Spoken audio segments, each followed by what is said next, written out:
ఈరోజు నాతో పాటు చిరంజీవి గారు, సీఎం రమేష్ గారు, మా మంత్రులు, శాసనమండలి సభ్యులు, శాసనసభ్యులు అందరూ రావడం, ఇట్లా కార్యక్రమం రోజువారీగా ఎన్నో రాజకీయ కార్యక్రమాలలో పాల్గొంటుంటాం. కానీ ఈ కార్యక్రమంలో పాల్గొనడానికి ఒక ప్రత్యేకత ఉన్నది.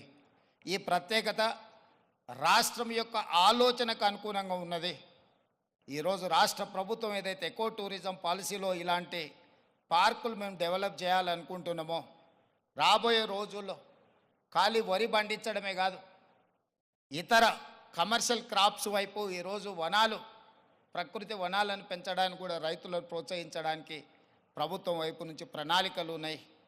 వాళ్ళందరికీ కూడా ఇలాంటి వ్యాపార కేంద్రాలు ఉంటే రైతులు పెంచే మొక్కల్ని కొనుగోలు చేయడానికి అవకాశం ఉంటుంది. 1,00,00,000 మొక్కల్ని తెలంగాణ రాష్ట్ర ప్రభుత్వం పెట్టాలంటే ఎక్కడో ఒకడ గ్రామాల దగ్గర ఆ మొక్కల్లో పెంపడానికి క్షేత్రాలు ఇస్తున్నాం. కానీ 6 నెలలు సంవత్సరమే పెంచితే అవి మేము నాటినప్పుడు 20-30% ఎక్కువ బ్రతకడం లేదు. అందుకే రాబోయే రోజుల్లో మా మంత్రి గారికి సూచన చేస్తున్నా, అదేవిధంగా ఫారెస్ట్ మినిస్టర్ గారికి కూడా నేను ఆదేశాలు ఇస్తా. 2-3 సంవత్సరాలు పెంచిన మొక్కల్ని తీసుకెళ్ళి నాటితే మొక్కలు బతకడానికి ఎక్కువ అవకాశం ఉంటుంది. కానీ మరి రైతు 2-3 సంవత్సరాల ఆదాయం లేకుండా ఉండాలి అని అంటే రైతు బ్రతకం కూడా కష్టమవుతుంది. అందుకే దానికి తగ్గట్టుగా ధర చెల్లించి రాష్ట్ర ప్రభుత్వమే కొనుగోలు చేసి రాష్ట్ర ప్రభుత్వం నాటే హరితహారం మొక్కల్ని 3 సంవత్సరాలు 4 సంవత్సరాలు పెంచిన పెద్ద మొక్కల్ని నాటితే అది ఒక్క సీజన్లో మనం కాపాడుకోగలిగితే చాలు, అది తప్పకుండా చెట్టుగా వృక్షంగా మారే అవకాశం ఉంటుంది. అందుకే రాబోయే రోజుల్లో ప్రభుత్వం యొక్క విధి విధానాలను చర్చించుకొని వాటిని సవరించుకొని తెలంగాణ రాష్ట్రాన్ని ఒక ప్రకృతి వనంగా మార్చాలని. అక్కడ రామయ్య గారు ఉన్నారు, ఒక సామాన్యమైన రైతు.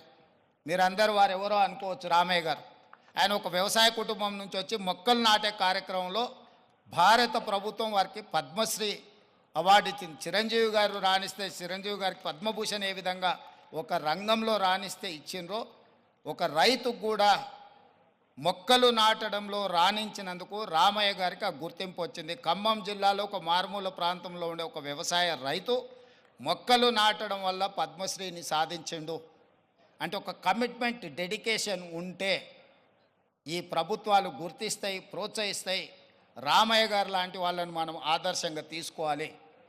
అందుకే ఈ మధ్యకాలంలో కేంద్ర ప్రభుత్వాన్ని కలిసినప్పుడు మాకే నాంపే ఎక్ పేట్ అంటే తల్లి పేరు మీద విద్యార్థులందరూ ఒక మొక్కను నాటి దాన్ని సంరక్షించాలనే ఒక విధానాన్ని ముందుకు తీసుకొస్తున్నాము.